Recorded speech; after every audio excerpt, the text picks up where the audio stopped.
অহা 18 এপ্ৰিলত মহানগৰী আৰ্য মহাবিদ্যালয় খেলপথাৰত নাম সমাৰোহৰ আয়োজন 5000 নামতীয়ে একেলগে পৰিৱেশন কৰিব বৰগীত ঘোষানাম হলিগীত থিয়নাম আদি শ্ৰী শ্ৰী ৰাজহুৱা সত্ৰৰ উদ্যোগত এই বৰ্ণিল আয়োজন অনুষ্ঠানত মুখ্য অতিথি হিচাপে উপস্থিত থাকিব মুখ্যমন্ত্ৰী ডক্টৰ হিমন্ত বিশ্ব শৰ্মা আন কেইবাগৰাকীও কেবিনেট পৰ্যায়ৰ মন্ত্ৰী উপস্থিত থাকিব এই অনুষ্ঠানত।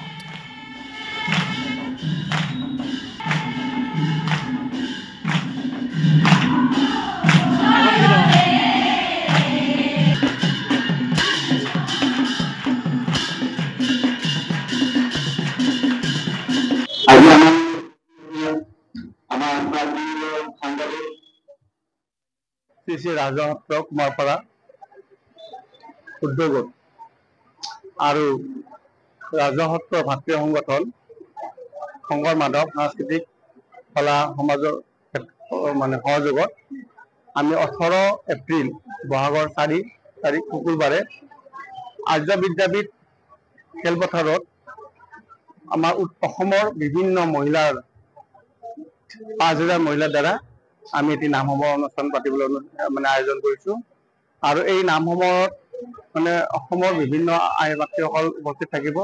ৰাতিপুৱা 7 বজাৰ পৰা এই অনুষ্ঠানটো আৰম্ভ হ'ব আৰু আবেলি 4 বজালৈকে। ৰাতিপুৱা 7 বজাত আমাৰ থাকিব পৰিৱেশ নিকাকৰণ, 8 বজাত থাকিব বৃক্ষৰোপণ, 9 বজাত থাকিব আপোনাৰ পতাকা উত্তোলন আৰু 10 বজাত থাকিব আমাৰ সমূহীয়া প্ৰাৰ্থনা।